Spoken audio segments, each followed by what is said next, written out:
Welcome to the Great Girlfriends podcast, where we discuss life, love, laughter, and everything in between. We're your hosts. I'm Sybil Amuti. And I'm Brandis Daniel, and we have a guest here. Yes! Tiffany R. Warren. Hey! This was so cute. Make some noise. We're so excited! Guys. We are so super excited to have Tiffany R. Warren, and it is very important that you always put the R in there because she will not answer otherwise. Oh, that's good to know, Tiffany. What, Tiffany R. Warren, what does that R stand for? It stands for Rachel. Love it. So, biblical name, which means strength. Yes. And my first name means appearance like a god. And I just want to stress I'm not Kanye like a god. A god. And when my last name is crazy, it means we're rabbits mate. It's weird. Oh. So it's just a real good mashup of just craziness. But, certainly my mom knew what she was doing with the, naming me the first two. So yes, yeah. I love it. I love it. So I got a chance to I met Tiffany R. Warren, maybe a couple years back, but one of our great girlfriends, Tiffany Harden, who was on the show earlier, introduced me. And at the time, I was at a place where I was really struggling with Harlem's Fashion Row and kind of trying to figure some things out. And she was like, you know what? You need to meet Tiffany. Tiffany founded this incredible organization, Add Color, and she's doing all of the things that you want to do. And I know you say you want to do this big event, and she's the one who's doing it. And I was like, oh my God, you think she'll meet with me? And so we had breakfast in Harlem at one of my favorite spots in Harlem. And we sat at the table and I cried like a crazy lady, baby. It was real. Is everything okay? It was like the ugliest cry with all of my stuff. You know how my voice gets deep? Oh my God. It was all. So wait a minute, your voice gets deep when you cry. When I cry, I lose my voice actually. Wow. Like it disappears. I sound like a 70-year-old man that smokes. Well, I sound like a 5-year-old girl. Everyone's like, Tiffany? I'm like, I lose my voice completely. Someone's choking me. Literally, that's a negative way to perceive it. But, everyone has these physical reactions to the deep, ugly cry, right? Oh, my God. So sometimes I feel like the Lord knew what he was doing, because if you heard what I was actually saying when I was crying, it probably wouldn't be a good thing, so... That is hilarious. Yeah. Oh yeah, opposite. You remember that, Tiffany? No, do I remember your snot bubble cry? Yeah. Snot bubble cry.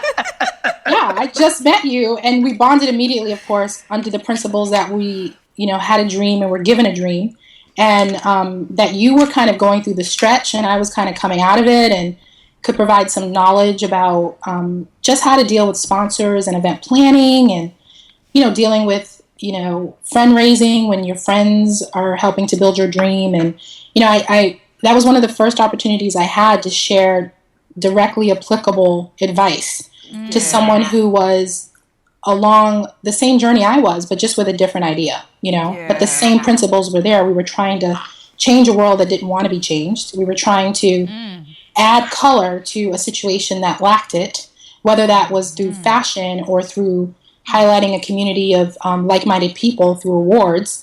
There were more similarities than there were any type of differences between us, and that's what I related to. And so that's why I allowed you to snot bubble cry. Well, I thank you, Tiffany. I bet you will never ever meet Brandis again without tissue, because No, that's what I was just. I'm literally at this conference we were just at. I was like, Brandis, I can't look at you without crying. It's like Pavlov. Brandis equals cry. That's what it is. And her laugh will turn into a cry. You'll think it's a laugh, and then you're like, wait, we're crying now? What we doing? And it equals cry in my dictionary. And, sometimes you're kind of doing the hustle and bustle of the world, and you have someone who kind of reminds you of the grace of God. And so literally when I interact with Brandis, whether it's quickly at her fashion show or through her updates on Facebook, I keep track of all of them, or through the multiple interactions that we had at this recent conference, I think that it's tears of joy now. It's not tears of pain. Yeah.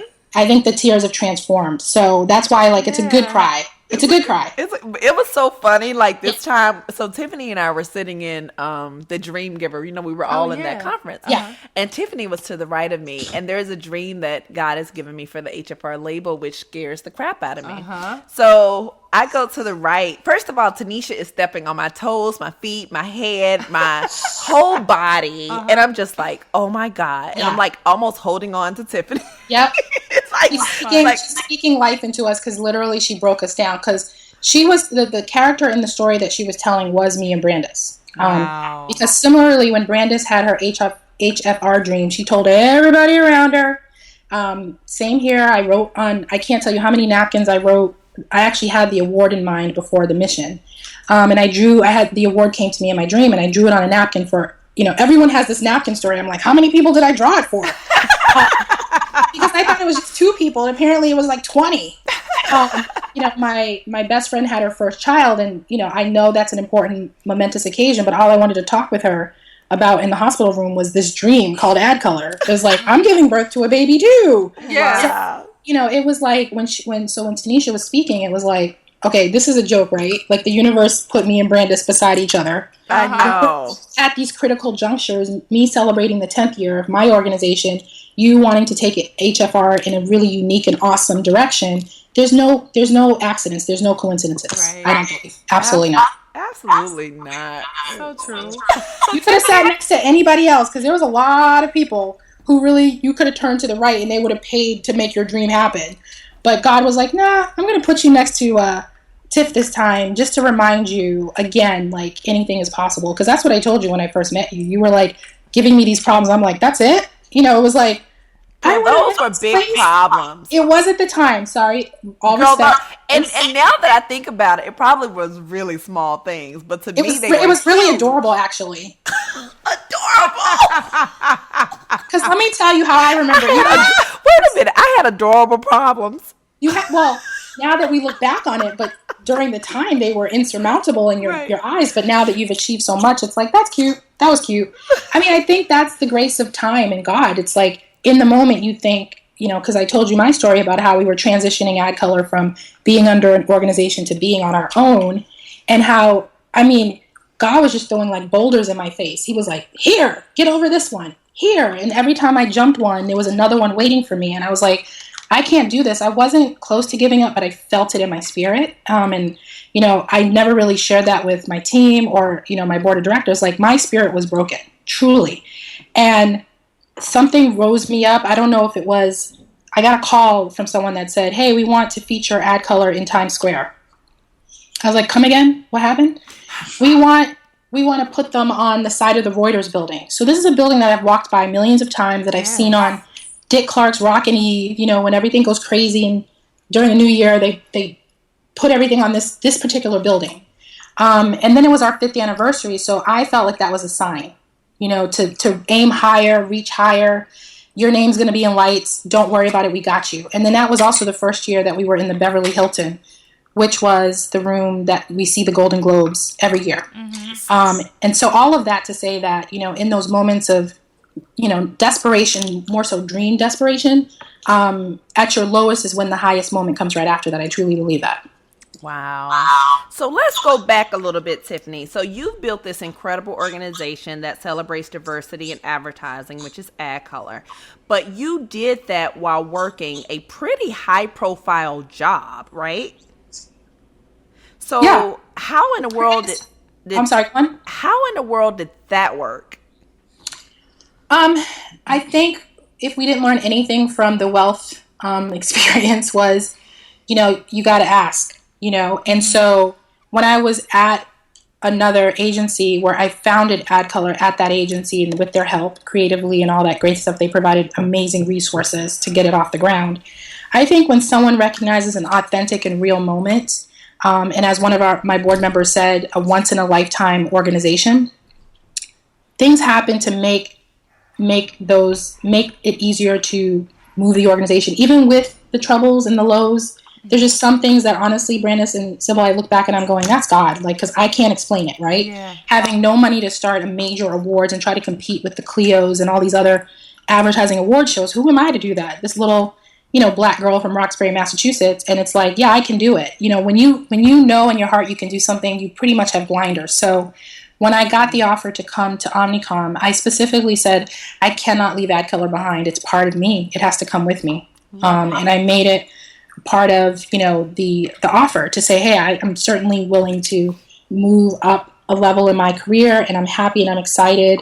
I'm scared because it was such a big company at the time and still is, going from, overseeing 3 networks to overseeing 1,700 companies.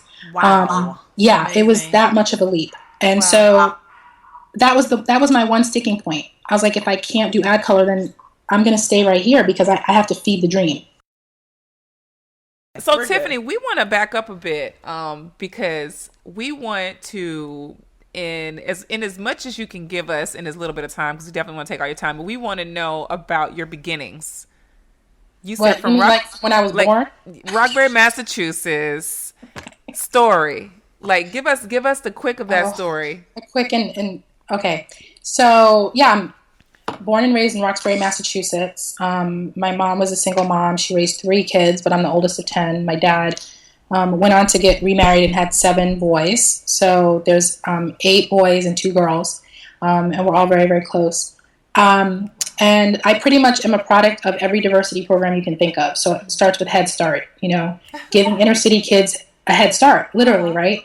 And then testing out of normal public school, going into sort of the advanced classes and really understanding very early on what difference is or being different. And even though people are like, oh, God, you were different because you were smart. Back then, if you look at the culture, being a smart black girl was not put on that pedestal that it is today. Right. And so I actually had to dim my light a little bit, to hang out in the neighborhood.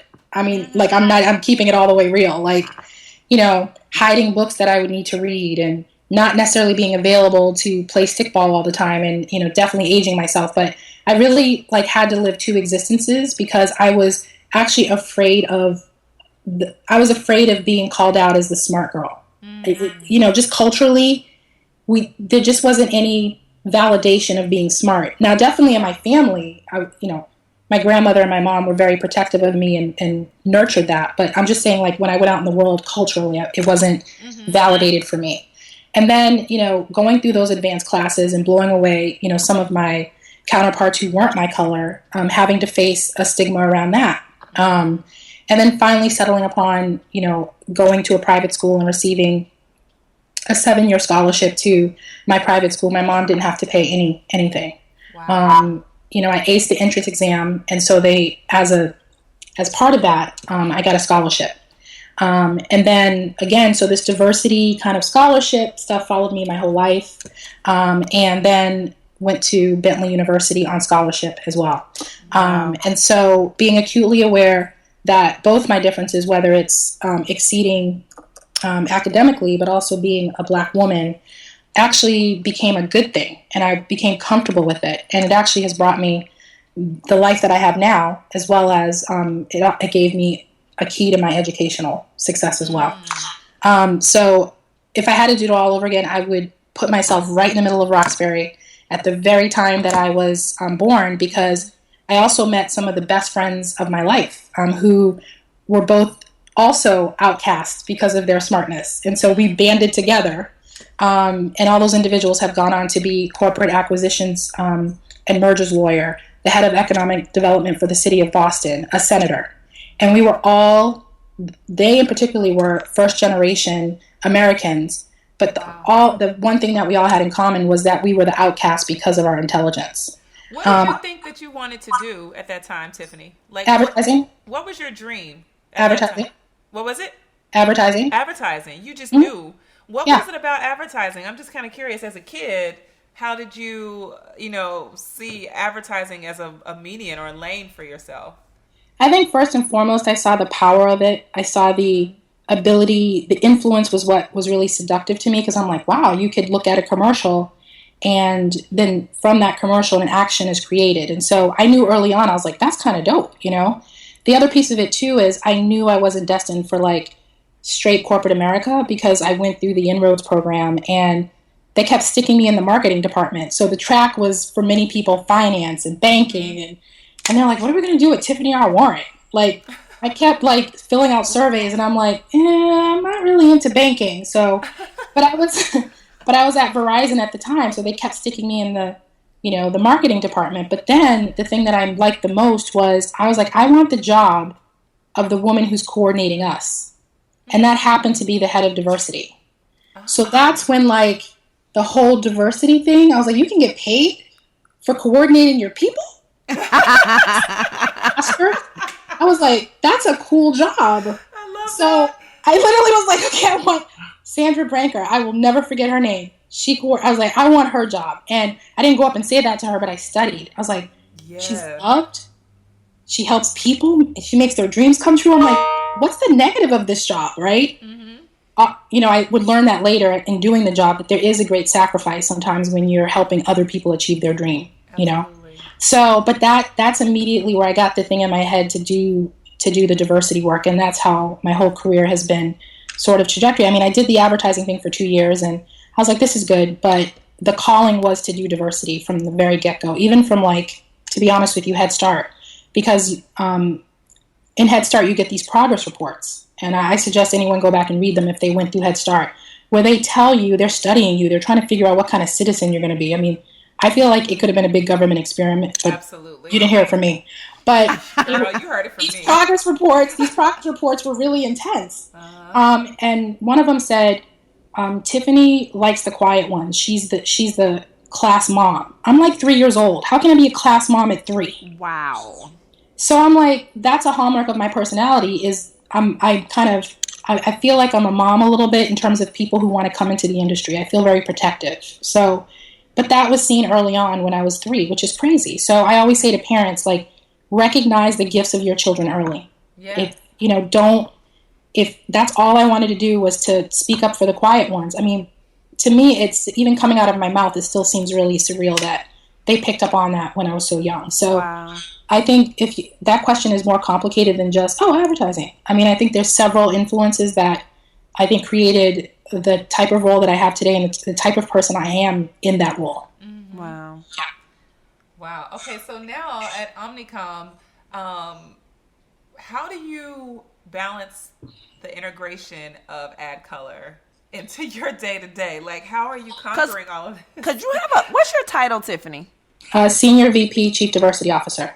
That's a huge job. What? That's huge. I'm like, right. She just acts like she just, I'm at the front desk. I'm signing people into security. Exactly. You know what I mean? Come on. So, well, I think I can just do one quote that sums it up, and I did post it, on Facebook, which has become sort of my therapy session sometimes with quotes and just like feelings I have. But the quote I post is like, working in something that you don't like is called stress. Working in something you love is called passion. Yeah. So when people ask me how I balance it, I'm not stressed. I have the everyday stresses that comes with being an entrepreneur. Are we going to make payments? And then the stress that comes with being an SVP and being, one of the only ones, and that access, that visibility, like those two things there's always tension there. Yeah. But at the end of the day, I truly go home and I could turn that off and like watch The Unbreakable Kimmy Schmidt and be completely fine. Yeah. Which, by the way, is like one of my favorite shows. But like, I can turn it off and be like, because I'm satisfied that I did everything I could today to feed into both jobs. And some people bring their work home with them. They stress about it. Yeah. I don't, because I truly believe like I was given this to do for some reason. So I'm able to just, when I go home, which is really important for me, turn that off and focus on what's ahead of me, my family, and the boo. Good. I have a big question. When you say turn it off, this is very important. What are you turning on every day, and what are you turning off? So I'm an rediscovered introvert. I used to be an extrovert. I've crossed over to the introvert. You like it better on the inside? I love that. I want to deal with the new me. I had so much pride in being an extrovert. I'm like, yes. That's the secret to my success. But really what an introvert is, of course, there's many things, but they get energy from being alone and just being introspective. Yeah. So in terms of the question about how I turn it off at the end of the day, I'm excited to go home and not think about stuff and just think about me and take care of myself so that I can show up the next day for my team or whoever needs me in the same kind of way I showed up the day before. Where you get inconsistencies is when you can't turn off stuff and it becomes unbearable, and you then are not aware of your blessings. You don't care about what you're doing in the moment. I know through Facebook pictures and Instagram, I take really good selfies because I have a good angle game. But behind those pictures and behind those moments that I create with my team, we all feel truly blessed. And so because I'm steeped in the gratefulness of the job I have and the service and the work that I get to do through Ad Color, it's so easy to say, thank you, God, I've had a great day, but now I need to take care of me. So I think that's how I'm able to balance both. I'm not saying I do it well every day all the time, right. But I certainly have promoted to my team. They'll tell you self-care. I mean, just taking care of yourself and, giving them time to do that, whether it's personally or sometimes, during the working day, take a walk or go just take a moment. But it's so easy to turn it off. I feel bad for those people that, you hear stories about and you're like, God, you can't take an hour or 2 hours just to think about yourself. Mm-hmm. I mean, Jada Pinkett said that. She wakes up every morning and she says, okay, she has all these roles, wife, mother, business owner. I mean, she has 10 titles. But she was telling, Will, she was just basically, I have to take moments in the morning to say, what does Jada need today? Mm-hmm. What does Will need today? And you really have to go person by, what does my mom need? What does my team need? Yeah. Sometimes I don't deliver that to them. Sometimes I don't deliver what my mom needs, but I don't beat myself up about it. I really don't, because I have a whole nother opportunity to do it the next day. Wow. Awesome. I love that. Awesome. How did you get people to support your vision initially with Ad Color? So I cried. You cried. You cried a lot. The snotted and then all I cried a lot. I cried a lot. I literally went up to people I can't do it without you.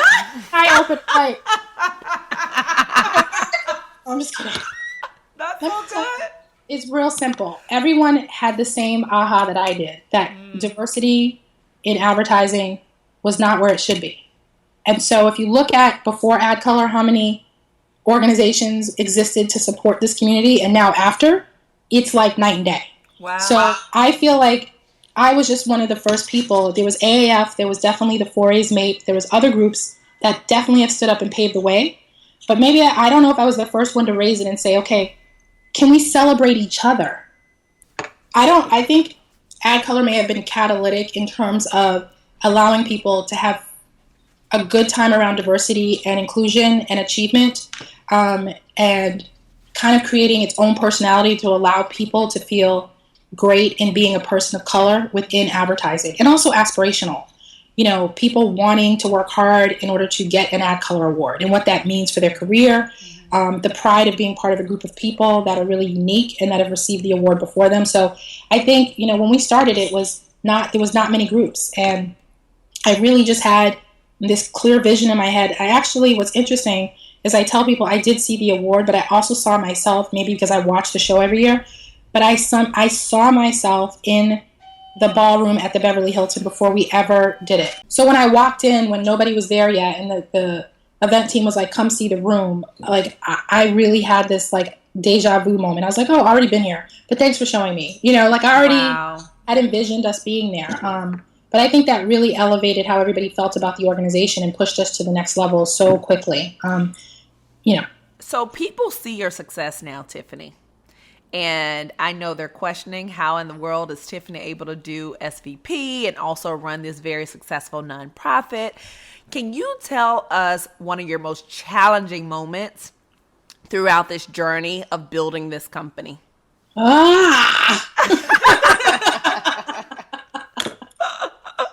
Of course, I gotta know. It'll make me cry. Oh, God. I think the most challenging moment was transitioning from being a part of another organization to being out on our own and having people, not necessarily from that organization that we were part of, but just in general say, how could you possibly go out on your own? You have such a great situation. And I think that's a metaphor for life. When you're leaving your parents' home or you're going to take on a job that's bigger than the job that you have. I think it was a situation that was familiar to me. It just came at such a point where I didn't think I was ready. And I don't think you're ever ready for those life-changing moments. God doesn't give you a heads up. He's like, Girl. here you go. Here you That go. is a moment. We gonna tweet this. He does not give you a heads up at all.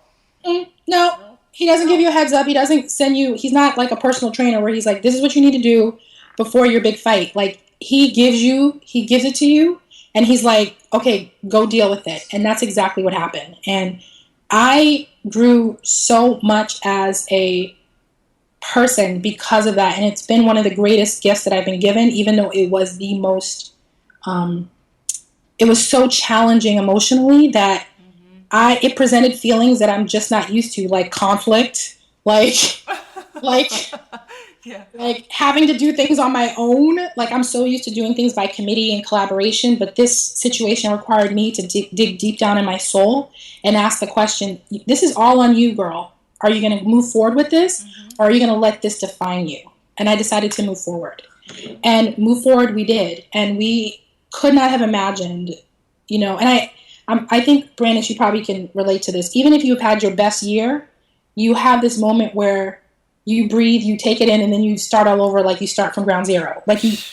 You're like, I had a great year, but I can't let myself quite get seduced by that, and I got to start from ground zero. Yeah. And that's what I've been doing. It's like add color Groundhog Day. Like, I literally wake up and I'm like right back where I'm like, oh, okay, I got to do this all over again. But it's working this muscle of like resilience and self-sufficiency. And, I wasn't a nonprofit director or CEO or president. And I can truly say that and feel that now because I've grown into that role. I didn't get an MBA at Harvard, but I got an MBA at Real Life University where I got like all these things that makes me even more tougher, I think, than just the standard. If you get an MBA and you're reading books, like I've gone through it. I've gone through things people talk about in case studies, the challenge of leadership. Who owns your idea? What is your idea about? How can you raise money to support it? When I look at the bottom line of our sponsorship every year, it's still a number that blows my mind. And it really is, every single one of those sponsorships are hard fought and earned. And so I feel really like grateful that I'm a graduate, but I'm still pretty much like a lifelong student of Real Life University. But that challenging moment actually created some of the best outcomes of my life. And made me go to bed with the peace of knowing that every single thing that gets associated with or happens with Add Color, good or bad, and again, I keep referencing the wealth experience, but good or bad, you take responsibility for, but you're still at peace. Right. You're still at peace. Right.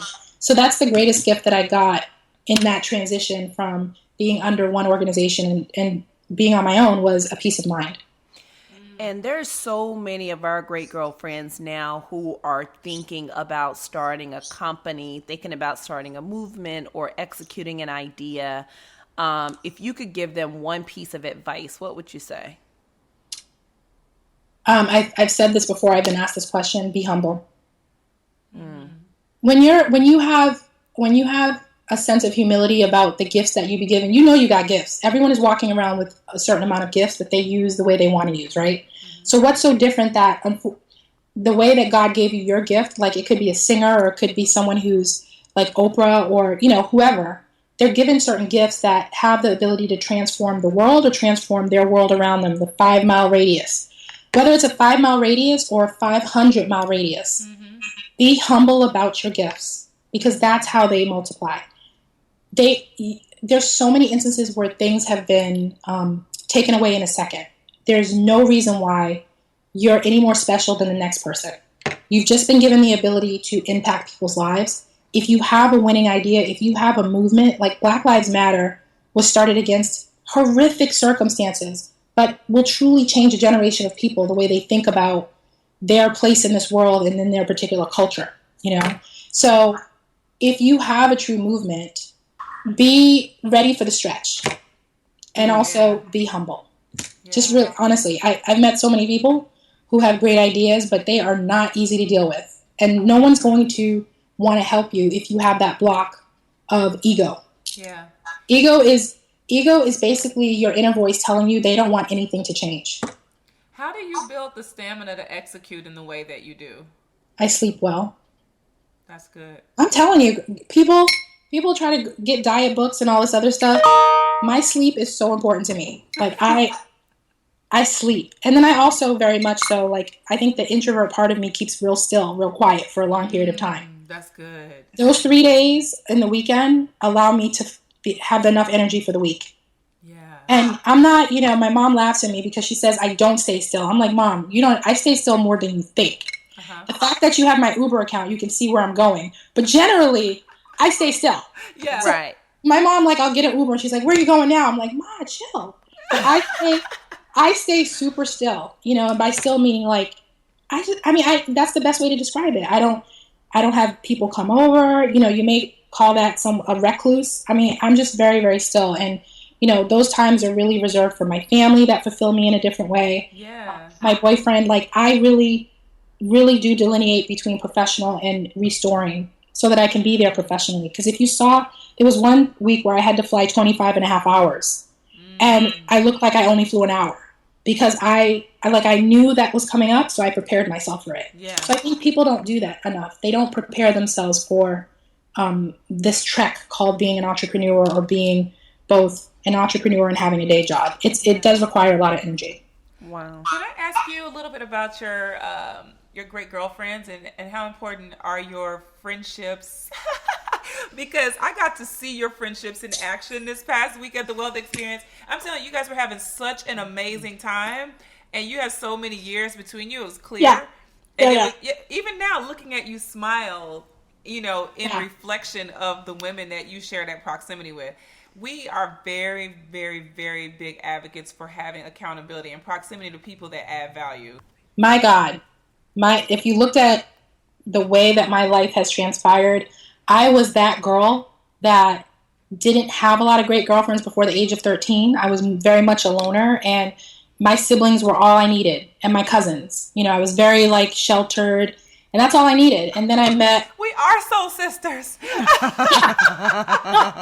The tone in your voice tells me everything I need to know. Like, we are kindred spirits. We need to talk even more deeply about how kindred we are. And it's a really unique story. So my mom was like, you got to meet people. You can't be all up under your siblings and in the house all the time. I'm like, no, I love you guys. I don't want to go. So she put me besides that in every program imaginable, and I would always run home and be like, it's not good enough. That would be my thing. I'm like, Mom, I'm over it. I already know what to do. And she's like, oh, this girl's never going to be satisfied. So I found this flyer for a Soul to Soul conference. I was very much into the Catholic Church, was going through my confirmation. And I was like, Mom, I want to go to this conference. She was shocked. She's like, you want to go and be with lots of people? I was like, yes. It's only $5. And so she was like, okay. So I paid the $5. I get on this bus. I get to this Catholic conference, and these two young ladies are sisters, and everyone is like loving them. They have this spirit of like just leadership and like awesomeness. And I'm like, I want to be like them. That's really my purview to friendship, is like, I want to be like you. It's very like single black female. I want to be just like you. And so I went up to them and I said hi. They're like, hi, whatevs. And then a barbecue occurred maybe like a week later, and I go into this backyard, and guess who's there? Linda and Carlene, the two girls that I most want to be like from this conference. And I go up to them, pull up a chair. They're sitting underneath the tree in the backyard, and I just was like, well, mate, like, this is a different way of meeting me. We have mutual friends. Maybe now they know I'm like legit. We ended up talking at this barbecue for 5, 6 like straight hours. Wow. Like, food was being passed around, drink. We were like, oh, you too? Oh, no one, oh, you're a nerd? So completely bonded, and we've been friends ever since, and that was 27 years ago. Wow. So we've been through everything together: Dartmouth, Boston College, Bentley University. Even having those very unique collegiate experiences brought us closer. Mm-hmm. And, kids, there's 6 between the both of them. One of which is my goddaughter, and I'm so blessed. But their friendship, and I put this quote, I think someone said it, that the incubator of sisterhood makes it possible for me to survive being a corporate American. I I thought, oh wow. Beautiful. Wow. That incubator of sisterhood makes it possible for me to survive the challenges that I face, being, one of none or one of two on a daily basis, and then having those complete experiences where I'm like one of two versus like participating and trying to inspire a whole community of people that look just like me.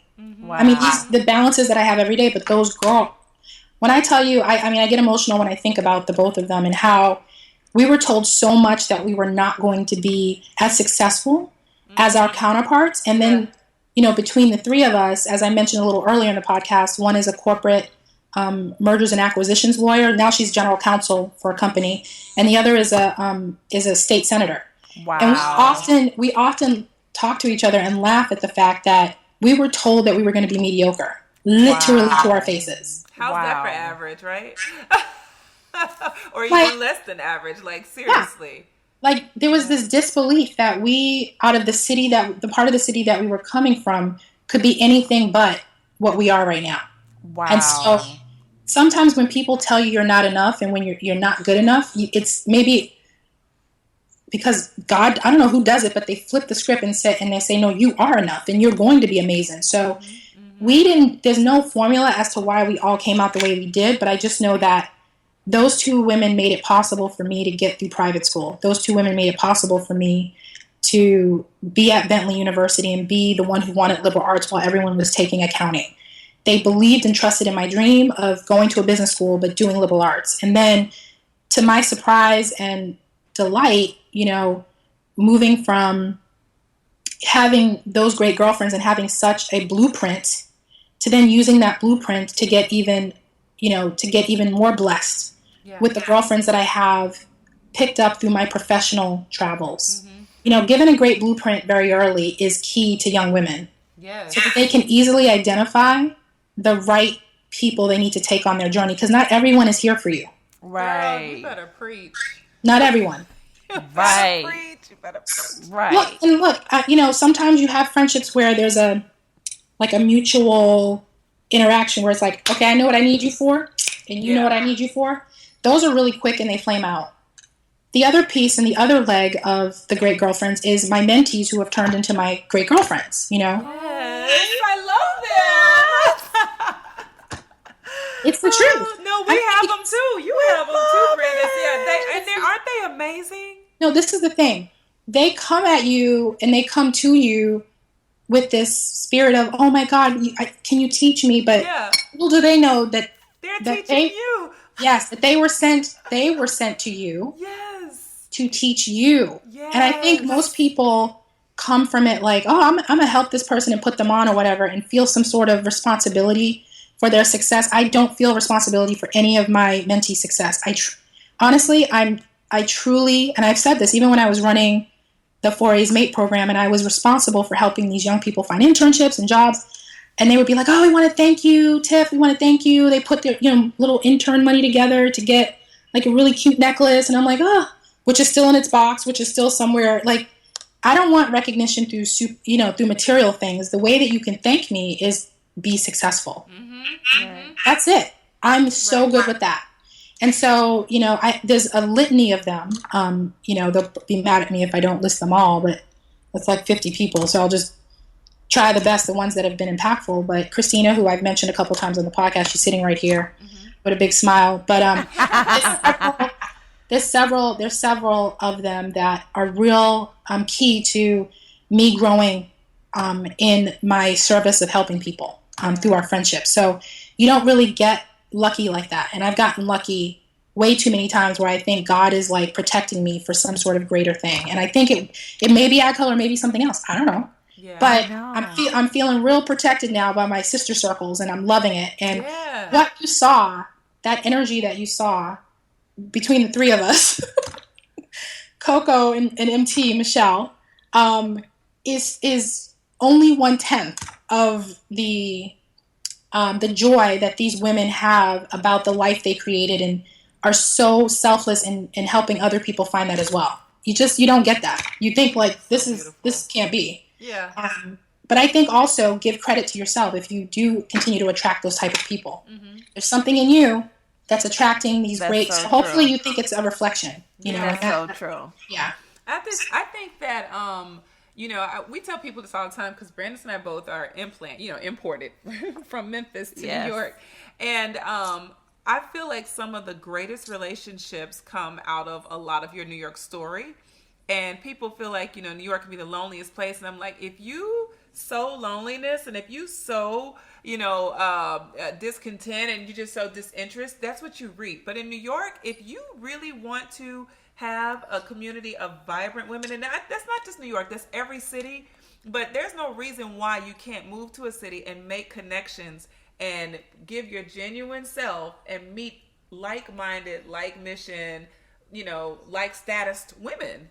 Yeah, there's no reason. You have to keep an open mind. I do think that, though, New York is a bit harsh sometimes when it comes to friendships because people feel things are very transactional. And they have to have a really good radar to find those people that if you lost your job tomorrow, if all of this were to go away, would they still be your friend? Yeah. That is my marker. Yes, absolutely. And I've cut people out. I've been very... and people have exercised themselves out of my life through various interactions where their true intentions and personality came into play. But I don't regret keeping those types of people around me because they teach me as well. They help provide another type of blueprint and another type of homing system, which is basically identifying those individuals that don't have your best interest at heart. Right. And I think it's a lot of self-work that you have to do on yourself. Why are you so needing and longing to belong? I think before you get those great people in your life, you have to work on yourself because if you're broken, you're going to attract broken people. Absolutely. Completely. You said it right there. Absolutely. Yeah.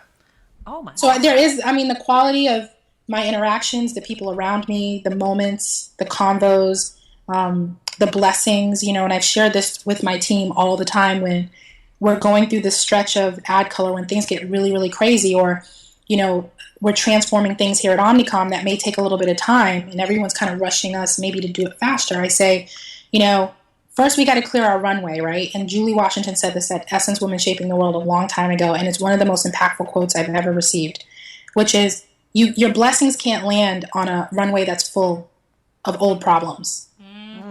And so it's like you can certainly ask God for blessings. Maybe even the numbers for the next lottery pick, 1.3 billion, would be nice. But He's not going to give you any of that if you don't clear away your old problems or you don't clear that runway.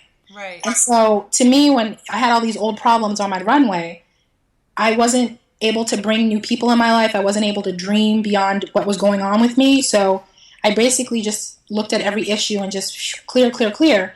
And then literally blessings were like landing like this. They were just like, boom, boom. It was crazy. I was like, God, wait. Like, okay, I get it. So friends are like that as well. Sometimes you have to clear away some of those friends that are not as supportive for you so that those other friends can land in your life and be there for you the way they should be. That's so true. That is so true. It. And she did the work from the inside out. She did. I'm still doing it. Yeah, because it's an ongoing process. It is. The minute we stop is the minute everything starts to fail. You're always evaluating yourself. Yeah, it's so true. Stop. There's no point of arrival. None. Yeah, you can use that. You can go so far with the plane analogy and just take it there because it really is true. I mean, your destination sometimes is unknown, but you can't go anywhere if you don't clear up these old issues. And so I really do. I'm so beloved by my friends. I'm so highly favored. I have a new niece who I can't wait to pour all my crazy wisdom, particularly skincare regimen. My grandmother passed it on to me. I'm ready. I'm like, when she turns 5, that may be too early, but all this we have this upkeep. We gotta be 40 and look 20. That's like our generational thing. That's my grandmother. She was like, nah, you got to start at 13. Here's go some Pond's cold cream. But, I love it. That's the OG cream there. OG cream, but it worked on everything. It worked for everything. I'm literally convinced it could take car paint off a car, but I haven't tested it. I love it. But I will say this. I will say that all that new energy around me, I have to pay attention to it. And my niece came at the right time, particularly in my life. My sister's she's an incredible mom. My grandmother is killing it as a grandma. Like, all this stuff is really, but we worked hard to get to this place. We did a lot of work. And then there has been a lot of honest conversations, a lot of transparency, some tears, some moments where we needed a break from each other, and that's okay. Sometimes you need a break from the people that love you the most, and it's okay. So all of this to say that you can look at those Instagram shots and Facebook shots and be like, oh, such great. I'm, in the words of my friend Bose, who's a great girlfriend, Bozema St. John from Apple Music. Yeah. She is so unabashedly proud of her life, and she gives permission for other people to be so as well. Yeah. And when you're posting and when you're sharing your life with others, it's not to boast, it's not to brag. You're trying to transform through sharing the energy that you feel because you feel so blessed. Absolutely. And be unabashed about it. We see too many posts about people and women that don't represent us, from reality shows to whatever. So when someone complains about someone posting a photo of them looking gorgeous as a corporate American on a red carpet, like, you kind of have to be like, really? Like, so it's really about being aspirational and being unapologetic about the beauty of your life and sharing that with as many people as you can. I love it. So true. And giving yourself permission to celebrate is a big piece of that. Celebrate yourself. Celebrate. Why not? Celebrating yourself. Don't wait on the surprise party. It's so hard, but it's so necessary. Hard. It is so necessary. But those moments are fleeting. So my team, I think in the beginning they were like, oh my God, I take so many pictures. Now it's like, we know our angles, we know what position we are in the photos, and we know what light hits our nose and not to be under light. Like, now we're pros. And I laugh to say that I got them into that, and mostly because these moments are fleeting, and we need to capture the energy and the goodness, and everyone's looking so beautiful. Like, you just don't see those images of us all the time. And so particularly the behind the scenes of a day in the life of someone who's in corporate America as well. They're usually very much like photo of 5 people in suits, and it's very stiff. We're in advertising. We're in communications. It's fun, it's sexy, but it's a lot of hard work. And it's not always fun and glamorous, but we're going to make sure that we show people that, we're very blessed to be here as well. I love it. Tiffany, can you leave us with one experience, a highlight that, like a pinch me moment, where if you had to put kind of the pinnacle of like an experience that you could have never imagined yourself being in that place. Okay, go ahead. Give us 2. So I think the pinch me moment was definitely having ad color at the Beverly Hilton. Yes. Huge. I was like, what? Like, yeah. And then wearing a designer dress that was like, these are things that I don't take it. Oh my God. I couldn't believe it. And so that was definitely a pinch me moment when I stood on that stage that all these stars have stood on to give out these precious Golden Globes. And I'm like, oh, and the ad color winner, it was really, really surreal, and everyone looking beautiful and happy. The other just happened recently, which receiving an award in London.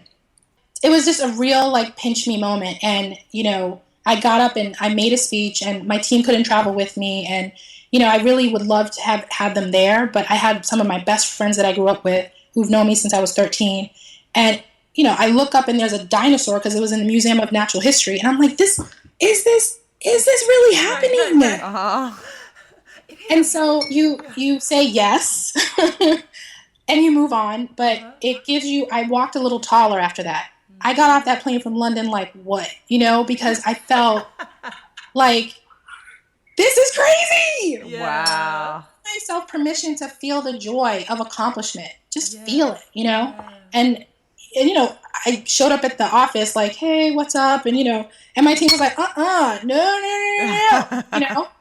But those were the 2 pinch me moments for real. I think, anything to do with ad color where we are transforming and going to the next level is definitely a pinch me moment.